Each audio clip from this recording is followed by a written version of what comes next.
Okay, this is episode 8 of What If History Restarted. Last time, Egypt got severely beaten up, but they did gain this little Nile country down here. There's a lot more exploration, and China has their new leader, and that's all the major events, really. So, this time starts off with some exploration as what's it called? Gibraltar and this northern Italian kingdom explore the rest of the Mediterranean, finally filling it in. This guy also expands up here a little bit more, and down here a little bit more. See another Italian kingdom pop up. I know, there's a lot. And this one's pretty hostile. So, almost immediately it's going to start invading this country. But this country manages to repel it. So it has to surrender. And then this country takes what's left. And then this team says, hey, you can't do that because that was our land, and takes that over. And then there's a couple rebellions in this country because of all the war happening. So there's one, and there's two. This one even spills over into this orange team a little bit. Its capital falls. And this does all of this. So I'll expand up here. And all these guys need new capitals. Sardinia now forms. Originally, it was completely taken over by this country. But then it split off, and then this new one further split off into another two countries, of which the southern one also split into two.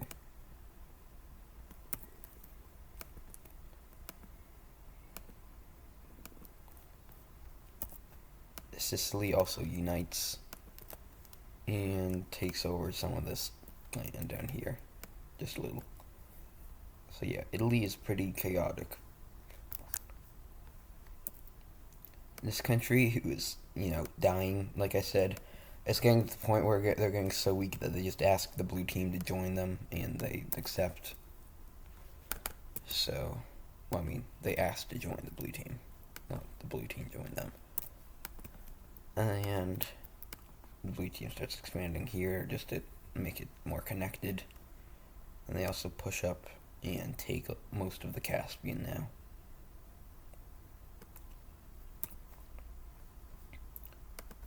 Cyprus, seeing how rapidly Greece is expanding, decides that they need to be, just as strong. These countries keep going back and forth in terms of who's stronger. So Cyprus is going to push in here into Anatolia a little bit, and Greece is going to expand a lot up into the Balkans. Let's take over most of Crimea, and finally discover the rest of the Sea of Azov, meaning that the entire Mediterranean is now explored. You could already say it was if you just count this, but if you count the Black Sea, then now it's completely explored. Yeah. And they also do go on a short conquest just over one of these kingdoms, like that. Right now, I would say that Greece is slightly in the lead. Over here in Mesopotamia / Northern Arabia, a lot more exploration happens. Finally, because this has just been unexplored since forever, even though it's right next to where the series started. And we see a new country pop up. I'm doing too many pink countries, sure. So this one's going to be right, its capital is going to be right there. You also see the red team push down a lot. And this sort of cyan team manages to go west. No, east. I always get west and east mixed up. These three Persian countries have been fairly peaceful. I mean, this one, maybe minus this one. This one just kind of went to war with the dark green team at one point. But these two are going to actually break out into a war. And this, the light blue one is definitely a lot stronger than this one. But there's also some rebels that pop up over here. So that's maybe not great. Yeah, it's just like this color. So these guys pop up and take the coast. We'll move down to the coast and they separate this off. And this country just kind of swoops in and takes it. This country then goes here. This guy takes all that. And now they're going to agree to peace, which once again will just be the land that they occupy. So the new borders look like this. After getting humiliated by this country, the dark green team is going to explore a lot more of India, reaching all the way to the southern tip and finding Sri Lanka. Actually are pretty good at exploring. And a lot of sea is explored here. Like this. So they take some more of India,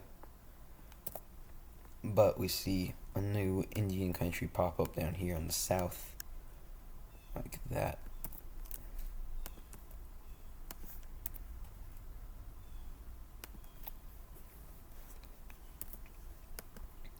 Oman is also going to do some more expansion, since, you know, exploring Arabia is kind of the trend right now.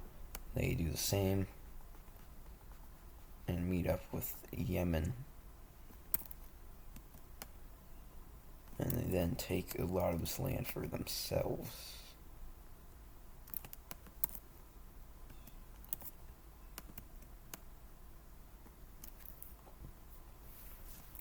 This Red Sea country is doing pretty well for itself. So after some more exploration happens, it begins to expand.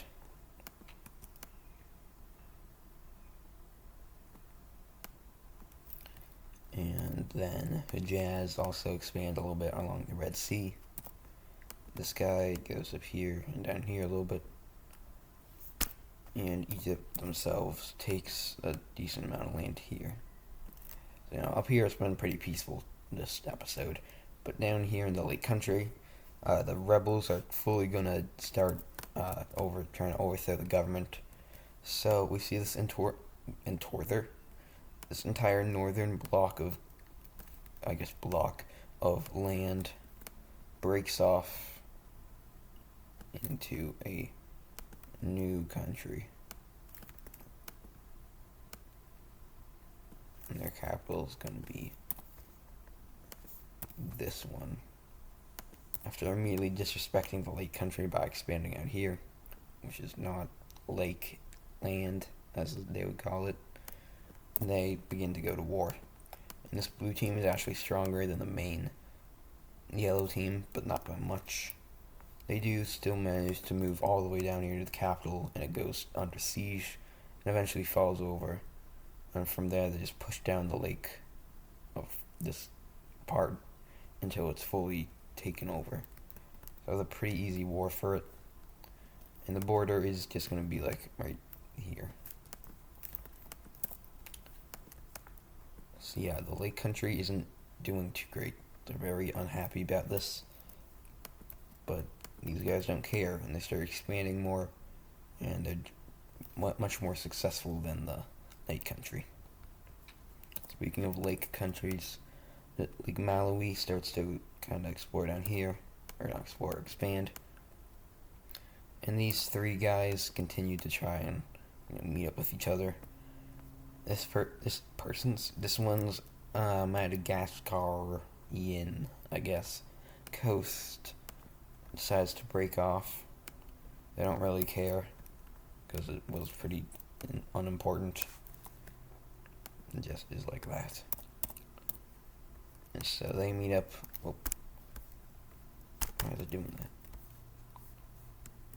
So they meet up with their, friends over here. These three countries are pretty good allies. Start expanding down here. Exploring. Keep getting exploring and expanding mixed up. They also find these islands. Is that Comoros? Or maybe that's Comoros. I don't know.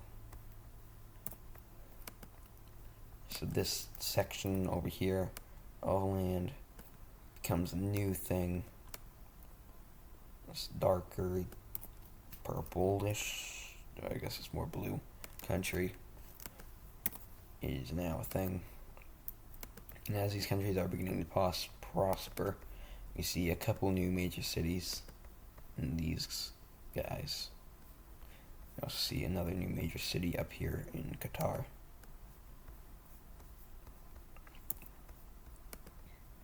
And, yeah. Over in this eastern part of Africa, a lot of exploration is going to happen. Now that the Nile River is fully explored, they want to focus more on, just exploring in general. So, they they explore and find a very good portion of Africa. These Horn of African and Yemen countries also help out. Kind of a collaborative effort. I'm sure, even Egypt, Oman, maybe even Cyprus are sending people down to explore and to jazz. And yeah, it's looking like this now.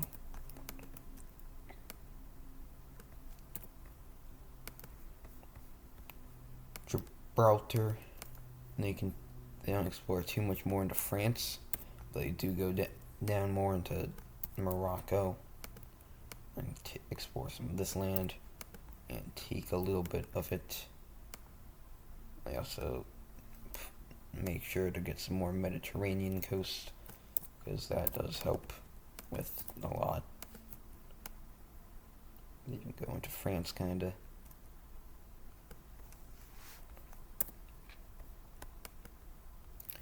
Greece, also, a new major city pops up over here. And one of these former Italian capitals manages to grow into a major city.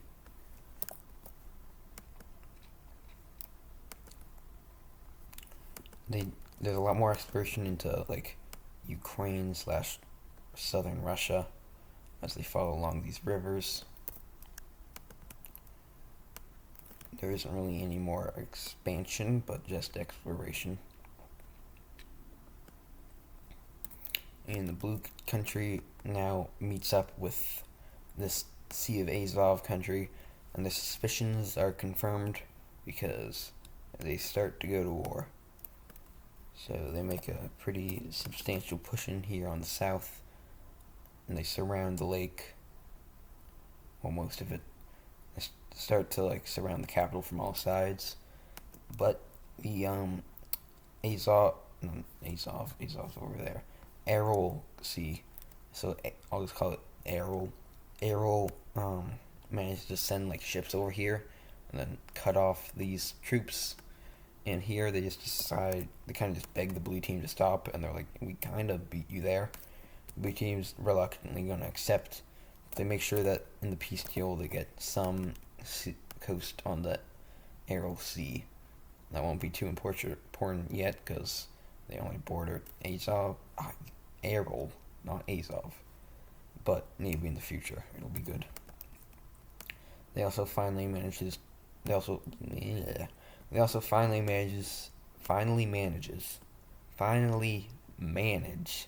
to take the rest of the Caspian coast. So now they are completely surrounded in that. And they now push up more into Caucasia. And those are pretty much their two goals. Well, three, I guess.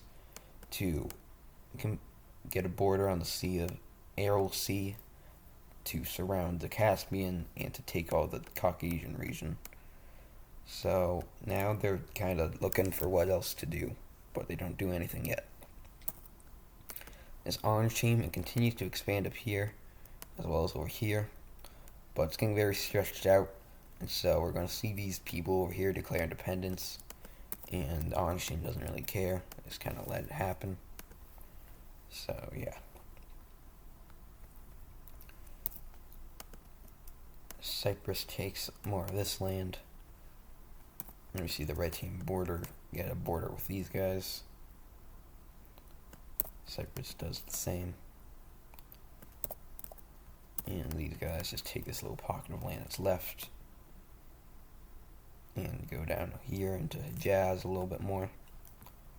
You then see another new country pop up, mostly from natives, but also from some immigrants and some people that were part of this country that got invaded semi-recently.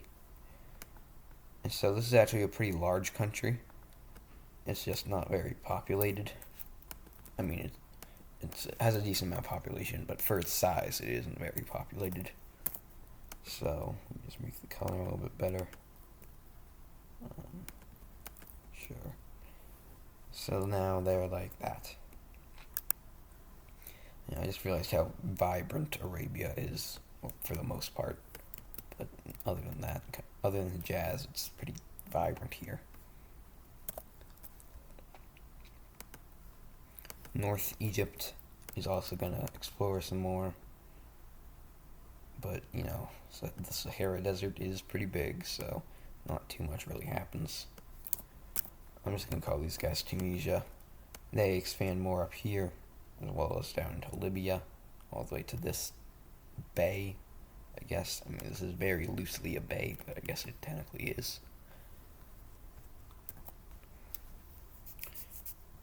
And China is going to do a lot more of their whole kidnapping and then force into the country thing. They take some more southern land, but after kind of realizing how far away the Orange team is, they kind of cut back on there. Instead, they focus more up here on the north, and they discover Japan. In fact, they explore most of Japan almost immediately.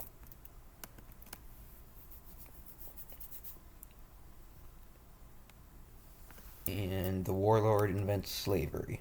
So, that's what he's going to be known for. Also, I mean, I don't really know if he's a warlord, I just called him that, but the dictator, basically. So with all that, they managed to take a lot of southern Japan, as well as push up here into Korea, I almost said Crimea, and a new major city, well, two new major cities, one over here in South Korea, one on Japan. They both form. Now China is actually starting to surge up in the power rankings again. I mean, I don't think they really could have went down that far, only to like third maybe, but now they're probably first again. You know, well, even though it's not episode 10, I just want to do a quick power rankings because this is kind of going to be a turning point for the series. We'll see next episode. By the way, China's 1. Blue team is 2. Greece is 3. And Cyprus is a very close 4. Oman is 5. Egypt is 6. Dark green is 7. Gibraltar is 8. Red team is 9. And it would be 10. I don't really know. None of the other countries are that strong, but I guess it would probably be this Persian one. They do have these 3 major cities, so yeah. So that's the quick little power rankings here. We'll call it an unofficial power rankings because it's not on a multiple. So, you know, I was trying to do it like every 5 episodes.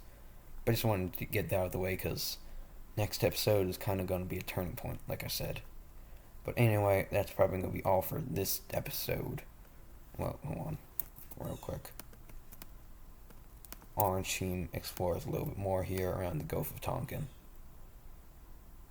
And expands into it. So yeah, now that is going to be the end of this video. So, goodbye.